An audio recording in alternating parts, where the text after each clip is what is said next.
नमस्कार दोस्तों, जनमत के इस संस्करण में मैं रविंद्र वाजपेयी आपका स्वागत करता हूं। आज एक बार फिर चुनाव की चर्चा।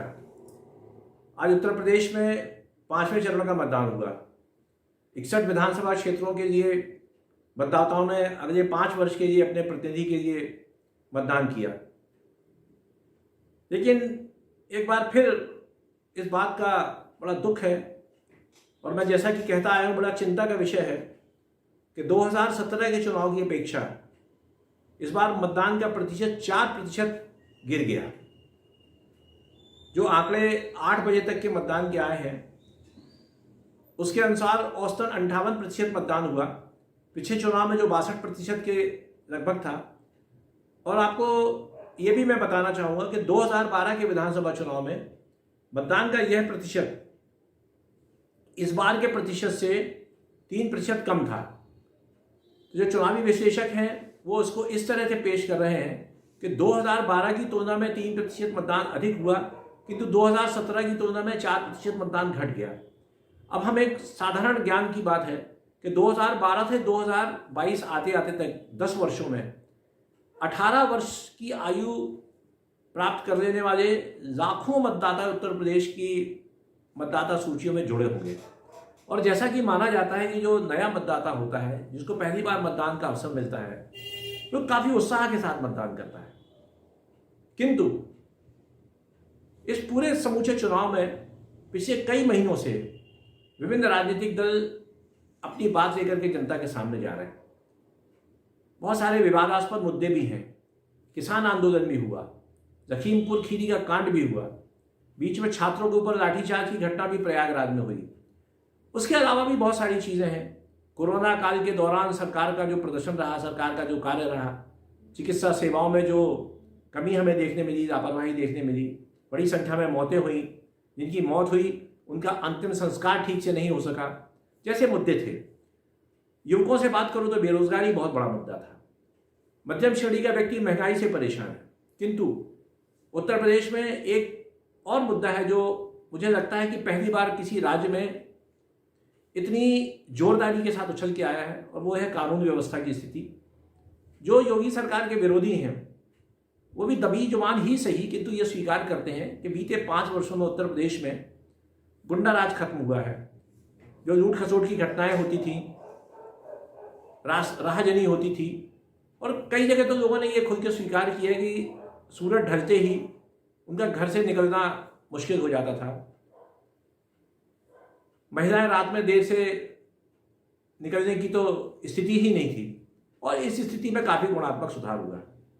लेकिन बाकी इतने जो मुद्दे थे उन पर जिस तरह मतदाता टीवी चैनल्स के सामने आके, पत्रकारों के सामने अपनी नाराज़गी, अपनी अपेक्षाएं, या ये कहें कि अपनी जो सरकार के प्रति उनका समर्थन था वो व्यक्त करते थे, तो निश्चित रूप से ऐसी स्थिति में हम ये सब अपेक्षा करते हैं कि जब हाईटेक इतना चुनाव हो जाता है जिसके ऊपर पूरे देश और पूरी दुनिया की निगाहें लगी हैं, और चुनाव राजनीति को समझने वाले सभी लोग मान रहे हैं कि 2022 का जो उत्तर प्रदेश का चुनाव है ये कहीं ना कहीं 2024 के लोकसभा चुनाव की भी पटकथा लिखने में सहायक होगा। 80 लोकसभा क्षेत्रों का ये राज्य है, 403 विधानसभाएं हैं, और संयोगवश हमारे प्रधानमंत्री भी इसी राज्य से लोकसभा के सदस्य हैं। उत्तर प्रदेश ने देश को न जाने कितने प्रधानमंत्री दिए। 2-3 प्रधानमंत्रियों को छोड़ के सभी उत्तर प्रदेश से ही आए। भले ही अटल बिहारी वाजपेयी या नरेंद्र मोदी कहने को दूसरे राज्य से थे, किंतु वे प्रधानमंत्री तभी बने जब उन्होंने उत्तर प्रदेश से लोकसभा का चुनाव लड़कर के जीता। ऐसी स्थिति में ये मतदान का प्रतिशत गिरना इस बात का प्रमाण है, प्रतीक है कि कहीं ना कहीं मतदाताओं के मन में इस समूचे राजनीतिक व्यवस्था को लेकर के एक उदासीनता है, एक नाराजगी है। वरना क्या कारण है कि जो अधिकार, जिसका प्रयोग करने का अवसर उन्हें 5 साल में मिलता है और जिसकी हर व्यक्ति प्रतीक्षा भी करता है, और ये वो अवसर होता है जब अपने मन की बात उस मतपत्र के माध्यम से न केवल सरकार अपनी जो समूची व्यवस्था को बताए, देश को बताए। और उत्तर प्रदेश मैं पहले भी इस बात की चर्चा कर चुका हूँ कि राजनीतिक दृष्टि से बहुत जागरूक राज्य माना जाता रहा है। घनी आबादी है, उसके कारण वहाँ राजनीतिक संवाद भी जो है बड़ी प्रचुरता के साथ होता है। जो लोग उत्तर प्रदेश जाते आते हैं वो इस बात को महसूस करते होंगे कि वहाँ का साधारण मनुष्य भी राजनीतिक मसलों पर जिस तरह खुल के अधिकार पूर्वक चर्चा करता है वो अमूमन अन्य राज्यों में नहीं देखी जाती। ऐसी स्थिति के बावजूद भी यदि मतदान का प्रतिशत 4% गिर गया तो मुझे लगता है कि कहीं ना कहीं ये बहुत गंभीर मुद्दा है और इस बारे में हमारे राजनीतिक दलों को चिंतन करना चाहिए कि वो इतना प्रचार करने के बावजूद भी, इतने मुद्दे उठाने के बाद विवाद भी उठते हैं, आरोप प्रत्यारोप होते हैं, बड़ी बड़ी रैलियां होती हैं।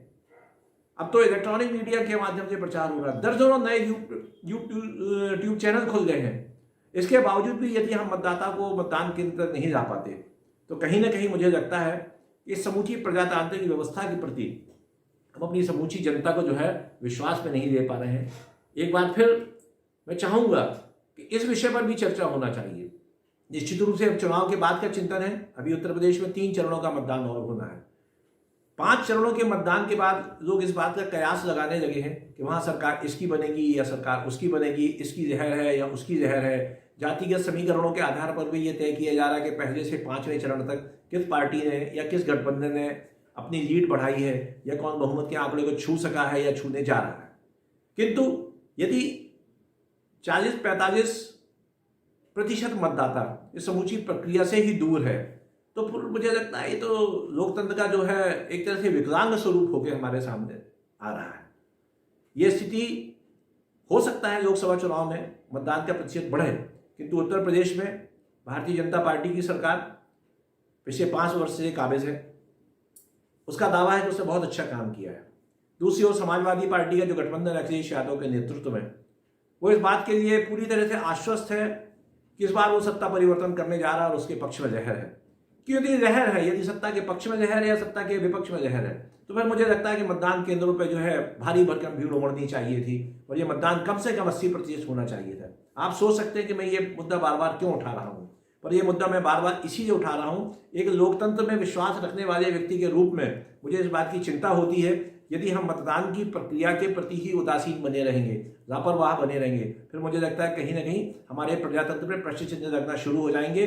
राजनीतिक दलों के बारे में जहां तक बात है, उनका उद्देश्य चुनाव तक ही रहता है, वो जीत जाए या हार जाए, उसके बाद वो अपने काम में लग जाते हैं। किंतु समाज के बीच में चिंतन की प्रक्रिया हमेशा चलते रहना चाहिए। यह प्रजातंत्र हमने अपने लिए बनाया है, हमारे द्वारा बनाया हुआ और हमारे लिए बना है।